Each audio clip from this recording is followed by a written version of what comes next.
Hey guys, thanks for joining us here again at Salty Ginger Talk. Appreciate you coming back and checking us out. So today, in today's episode, we're going to talk about how do you choose, or how you can choose, where to focus your time. So when you think about time, at least when I think about time, it is a great equalizer because it doesn't matter if you're a billionaire, it doesn't matter if you're homeless, it doesn't matter if you're 80, it doesn't matter if you're 8 days old.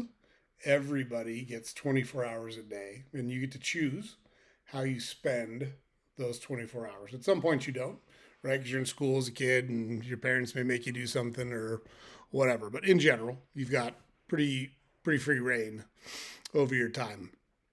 So, how do you decide what to do with your time? How do you decide where to focus? How do you decide where to spend your most precious resource? You can't get it back, right? Time is linear, at least the way we understand it. Maybe Albert Einstein or Neil deGrasse Tyson can explain differently that it's not linear, but it sure feels linear to us as we sit here right now. So whatever is in the past is in the past. And we talk on this channel a lot about not worrying about things you can't control. And one of the things you can't control is the past.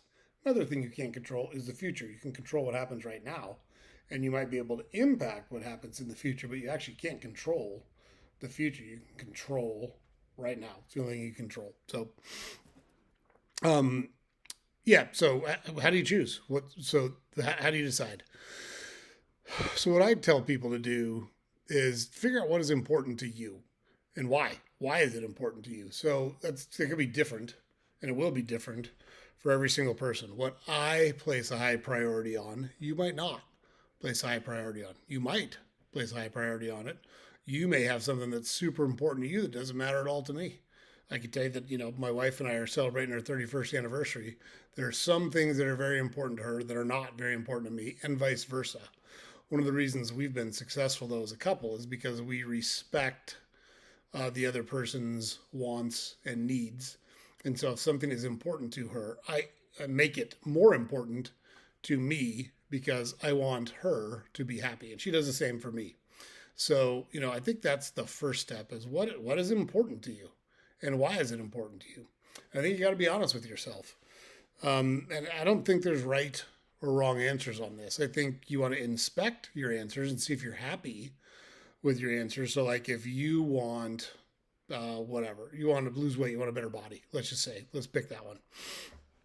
Why do you want that? Do you want it because you would feel better and healthier? Or do you want it because you want attention from a group of people? Maybe it's the opposite sex.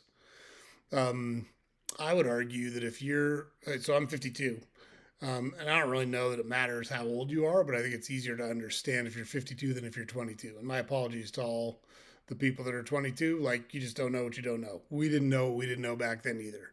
My running joke is, it's too bad you didn't know me when I was 20 because I knew everything. When I was 20, you didn't even have to ask me. I would just tell you that I knew everything. And then I would go on to demonstrate that, nope, I actually don't. I'm a pretty big idiot. But, and that wasn't germane to me. I think most people are that way. But as I've gotten older, I've gotten a lot dumber. And there's tons of people out there that have tons of information and tons of valuable, useful tips, tools, experience that they'll share with you for free if you just ask them a couple of questions and shut your fucking mouth. So, for me, that's a great way to go. But my whole point is, if you want to get in better shape so you get attention from the opposite sex because it makes you feel better, I think you want to look harder at that. What's driving that want to need? Your validation, your self worth should come from you. You should be happy with who you are, and if you're not, you should try to figure out why you're not and work on changing that internal conversation that you have with yourself. You shouldn't be getting validation from exterior sources. Nothing wrong with doing stuff because it makes other people feel good because that makes you feel good. But I don't know. You think about people that really chase external validation. They never look happy to me. They never look like they're in a good spot in life. I think they usually grow out of that and look back on that time and go, man, I wonder why I was the way I was. And I think you can short circuit some of that if you try to determine it now. Um, so, one of the ways I think about that, um, I want to understand what my motivations are so that I can impact those motivations positively or negatively. I can harness positive motivations, and I can learn to minimize or eliminate negative motivations. So that's the way I think about it. And then, so I'm a big fan of like I think about it like a 2x2 grid. So you draw a 2x2 grid, and you've got an x axis and a y axis. So one axis, and it doesn't matter which one. One is how hard, easy or hard the task is. So let's say it's easy at the bottom and hard at the top. And then on this axis, you've got what's the reward for the behavior you're undertaking. It is low reward all the way out to high reward. So we've got low effort, high effort, low reward, high reward. So then you just draw a box and you've got 4 squares. And I think about, where do I want to focus my time? The first thing I want to pick off is stuff that is in this box over on the bottom right hand corner, because it's low effort and high reward. So if I can do a little bit of work and get a big benefit out of it, that's where I want to focus my time. And I would argue those are the personal habits that make your life better. Keeping your living space neat and organized, making your bed every day. And I know it's probably not super exciting or sexy to talk about these things, but they're the little habits that build into big results down the road. Low effort, high reward. Because being in an organized space, knowing where your things are, knowing that you're on top of stuff, knowing that you don't have to worry about those things is huge. So you start with low effort, high reward. Once you feel good, and that might take you, I don't know, it might take you 6 months, it might take you a year to harvest all the good stuff in the low effort, high reward, because you're changing habits, you're changing approach, you're changing where you spend your time. And that's not an easy thing to do. But if you think about how you want to focus your time on the things that deliver you the biggest bang for the buck, starting with low effort, high reward things, clearly the best way to go. I would argue the next is low effort, low reward.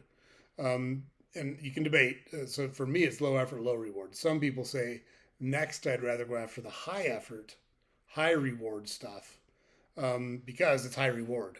The problem is you've got a lot of effort. And I personally, I relate it back to athletics. And so I was a big fan of, if you're playing basketball, make a couple of layups, see the ball go through the hoop, and then start working your way back and shooting 5-footers and 10-footers and 15-footers. But getting that success up front is tremendous. It's no different than like when I was pitching. I wanted to get ahead of hitters. I wanted to throw the first pitch for a strike. When you throw the first pitch for a strike, their batting average of the batter goes way down because you control the count. If you throw the first pitch for a strike, you can throw the next 3 over the backstop. You're still not in trouble. You can still get the batter out. If you get that first pitch over, it's terribly important. So I say go after the low effort, low reward stuff next, because you've got low effort, high reward. Those are all wins. Then you've got low effort, low reward. Those are all wins. And they come pretty quickly because you don't have to put a lot of effort into them. Hence the low effort segment. Then for the third category, you go high effort, high reward. Now this stuff you got to grind on. It's going to take a long time to fix. Let's say you got to lose 80 pounds, right? So start with 4 pounds a week and 2 pounds a week, whatever the case may be, and kind of work your way down. Or, I want to learn to speak a different language. You got to start on that process. It's a long process. It's a lot of effort, but there's a high reward there. Then when you take your trip to France or Italy or Spain that you've been saving up to take with your spouse, you now speak the language. You're going to have a very different and much more meaningful experience when you go do those things. And then, the last one is high effort, low reward. So you got to work hard. You don't get much out of it. Look, you can do those things at some point, but is it a big deal if you don't get to them? Not really. Not really. And if you kind of go through that ranking once every, 6 months, maybe a year, and kind of rejigger and reprioritize how you're spending your time and where you spend your focus on, I think it's useful. So let's say you go through that exercise. You've asked yourself what's important to you, why it's important to you. You've thrown all this stuff into your grid and said, hey, this is low effort and high reward. I can make my bed every day. I can read 10 pages of a book every day. I can eat a salad for lunch every day. Those things are low effort, high reward because you get a lot of benefit out of them. So you've got all this stuff listed out. Now you should create a task list. Just create a list. And it doesn't matter what order it's in because you're going to reorder it anyways. But create a task list. And I would say don't put more than 10 things on the task list, because you're going to eliminate most of the things on the task list anyways. Um, I say three. I say you don't want to have anything more than three that you're focused on. Three is probably high. Two is better. One is ideal. Have one thing that you're focused on until you kill that dead, and you become unconsciously good at doing that thing, whatever that thing is. It's now become a habit. It's ingrained in what you do. You don't have to think about it anymore. Now you can go back to your list and remake your list or re-rank your list and say, okay, what's next? Now I've got this in my repertoire. Now I do this every day. I don't have to worry about this anymore because it's just what I do. Now you can go back and rank another thing. A lot of people like to say, well, I can multitask. Not true. What people actually mean when they say they can multitask, it means they can actually move from one task to another task to another task, or from this task back to this task with a lot of efficiency. And most people cannot do that. Most people, when you or they're in a state of production where they're producing stuff, they're working and they're getting things done, and you interrupt them, it takes most people several minutes to get back into the focus or state they were in before they were interrupted. That's why I'm a big fan of every once in a while, a couple times a day for an hour, hour and a half. Put your phone down, don't look at it, turn your email off. If you've got notifications on your phone, don't let them beep, don't let them ring, don't let them do whatever they do, vibrate to tell you that something's coming in, and focus on something that's important. Focus on something that's going to deliver a lot of value back to you. And on those things, look for keystone behaviors. Keystone behaviors are things that they're behaviors that will enable you to do more than just the one thing. It leads you to better decisions in other places. So let's say that, you know what, I'm just not eating very healthy right now. I'm going to focus on eating better. And so you say, I'm going to have a healthy breakfast. I'm going to have 2 eggs and a bowl of oatmeal every morning for breakfast. And you start doing that. That keystone behavior can lead to, you know what, I did well at breakfast. I should probably eat a better lunch than the one that I'm eating now.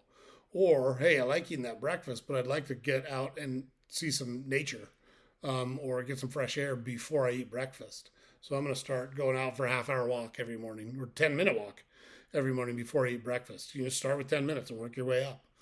That's great. I personally I like to get outside first thing when I can. Get outside, let the sunlight hit your skin. I actually get up before it's sunlight most of the days, but it comes up eventually. But fresh air, feeling the breeze, hearing the birds and the crickets and the other things that are out in nature. It's just such a good way to start the day off. And so that to me is a keystone habit because it puts me in a better mindset. It makes me more productive. It makes me want to attack the day in a different way than if I don't. If I don't, I feel lazy. I feel sluggish. I feel like I missed out on an opportunity, and it feels like a punishment to me that I wasn't able to get outside. So another thing, and this is important, you got to say no to a lot of stuff. So I hear a lot of people talk about how jam-packed their schedule is and how they've got everything scheduled down to the minute. I call bullshit on that. I don't think that's useful.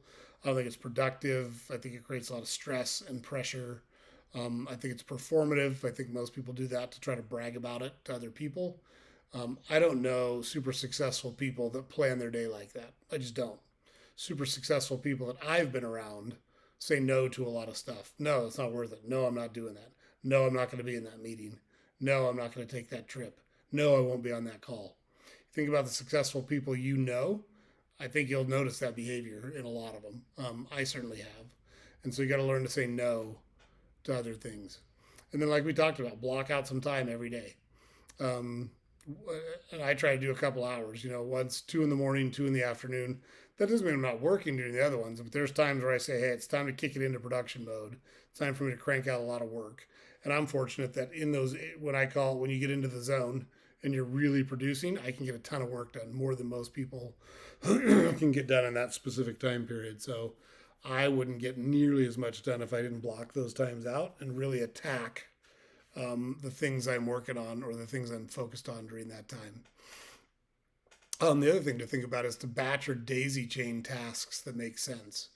So, like we talked about previously, do your morning walk and then eat breakfast, and then you shower and clean your house so that when you come home, everything is set. Now you've accomplished 3 things. It's pretty early in the day.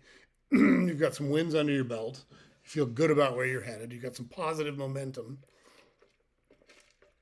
heading into the day, and you daisy chain those. So one habit leads to another, leads to another, and it's a great way to go about it. So anything you can think of to tie those habits together is super useful. And along those lines, maybe start off by doing a time audit. We spend so much mindless time doing different things we're not even aware that we're doing, or we're aware we're doing them, but we don't have any idea how much we're doing them. I know there's lots of apps now that track screen time. How, when you think about it, are there three shows that you watch every night? Let's say there's three shows that you love to watch every night. Let's say they're all half-hour shows. That's an hour and a half. That's an hour and a half of your day that you've scheduled to watch television. I don't know if that's right or wrong. I think it's important to know that that's what you do. How much time do you spend scrolling through social media?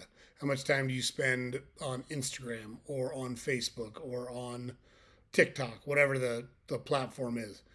Track it. Understand how much time you spend on those sites. Understand how much time you spend on those activities. I think you'll be amazed that you say, oh, I don't have enough time. What if you watched one show at night and you caught up with the other ones on the weekend when you had a lot more spare time? Because it's important to have downtime. We'll talk about that at the end here, but I'm not saying don't have downtime. I'm not saying jam your schedule so full that you can't live a good life and be relaxed and be happy with what you've got going on. But what you're trying to do is eliminate the unproductive behaviors and replace those with productive behaviors. And a time audit can help because it'll really force you to say, where am I actually spending my time? And a time audit, literally, you just get out a piece of paper or whatever. If you're an electronic person, I argue that it's better to take notes because the physical act of having your brain move your hand to write the words down makes those things sink in differently in your head than typing it onto a keyboard. I don't know why it's true. I just know it is. There's been a lot of scientific studies that prove that. It's old school to write stuff down in a notebook or a journal, but it's super, super helpful. So my suggestion on the time audit is to do it by hand and do it in written form. I think that's important. Then get enough sleep. And enough sleep is a relative term. I can tell you that for me personally, I used to be for decades a 5 hours a night guy.